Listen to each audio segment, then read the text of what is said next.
Magandang umaga, ito naman si Chua Sanchez at ito naman ang ating pag-usapan. Latest news ngayon, no? At nakikita natin kausap at nakikiusap po si attorney si Harry Roque, no, no spokesperson ng dating Pangulo, na may nasagap po siyang information about sa ICC, no, tungkol kay Tatay Digong. Si Tatay Digong daw ay napantok o naulo naigo ang ulo. So kaya po ay panoorin natin ang full video dahil nakikita natin na may nangyayari sa ating ex-president na si Tatay Digong doon sa ICC. Kaya may mga issue na nakukuha ni Attorney Roque doon mismo sa sulod na facility ni Tatay Digong, no, na dinala si Tatay Digong sa hospital dahil po sa unconscious, sabi po ni Attorney Roque. At ito po ang ating panoorin, ang full video. Ito muli ang Lecture Hiking TV. Huwag kalimutan mag-click all bell at lagi po tayong updated sa ating mga panibagong video tungkol, no. At ito mula si Chua Sanchez. Magandang umaga, bayan. Nag-issue na po ng statement si VP Sara na humihiling sa ICC na kailangan na talagang apruban ang interim release ni Tatay Digong sa ibang bansa, hindi po yan sa Pilipinas, no? At ito po ay dahil sa katotohanan na ayon kay VP Sara, hindi mapangalagaan ang kalusugan ni Tatay Digong sa detention facility ng ICC. At binanggit niya yung isang okasyon kung saan nakita na walang malay si Tatay Digong at hindi maalagaan pati yung ingrown nail ni Tatay Digong. Na totoo naman, no? Kung talagang kaya nilang alagaan ang kalusugan ng isang nakadetene, dapat hindi na nadidiskubre na unconscious sa sahig ang Tatay Digong, no? At dapat siguro naiwasan yung ganong mga pangyayari. Walang sasabihin ko lang po, hindi ko po nakakausap pa si VP Sara. Hindi pa po kami nakipag-ugnayan kung pareho ang tinutukoy namin. Pero mahigit isang buwan ang nakalipas, nakapanayan ko po isa nagtatrabaho sa detention facility. Ang sinabi sa akin nung empleyadong yon, kung naalala nyo, merong report minsan na nailabas daw si Tatay Digong panandalian sa ICC Detention Center. At ang dahilan daw ay routine check-up. Pero ang sabi sa akin ng empleyado, hindi daw routine check-up yon. Nahulog daw si Tatay Digong habang naglalakad, tumama ang ulo. At dinala nga sa hospital para masigurado na walang danyo sa kanyang katawan, no?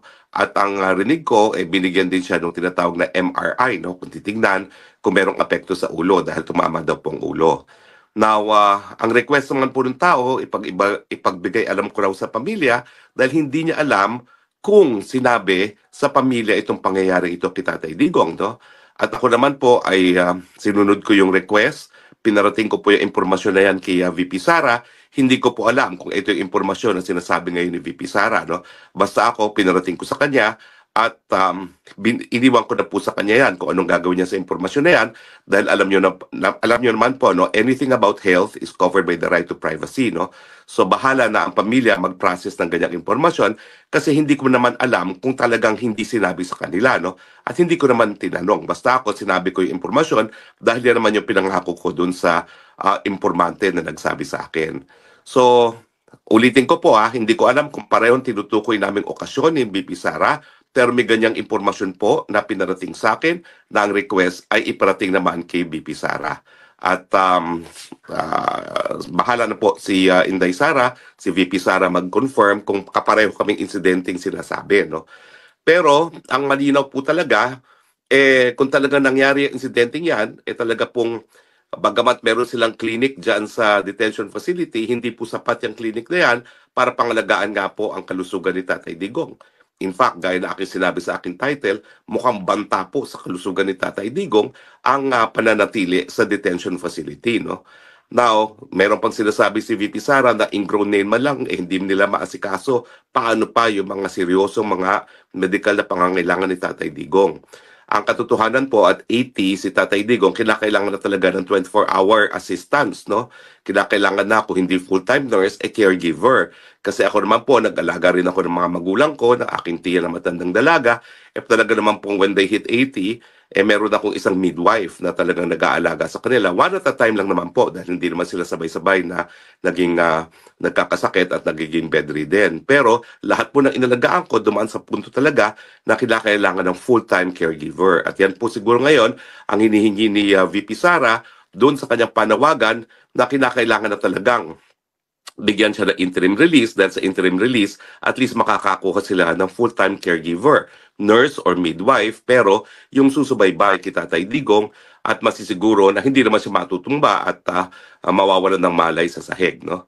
But in any case, sana nga po, pagdasal natin na matuloy na yung interim release. Ang aking paninindigan po ay wala na pong balakid para sa interim release dahil nauna nang nagsabing hukuman na he is unfit to stand trial.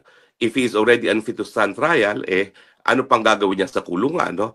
That would amount naman po to cruel and unusual punishment dahil siya ikukulong na hindi pa napapatunayang nagkakasala. So importante po talaga para mabigyan ng respeto ang karapatang pantao ni Tatay Digong sa kalayaan at yung presumption of innocence na talagang palayain na siya.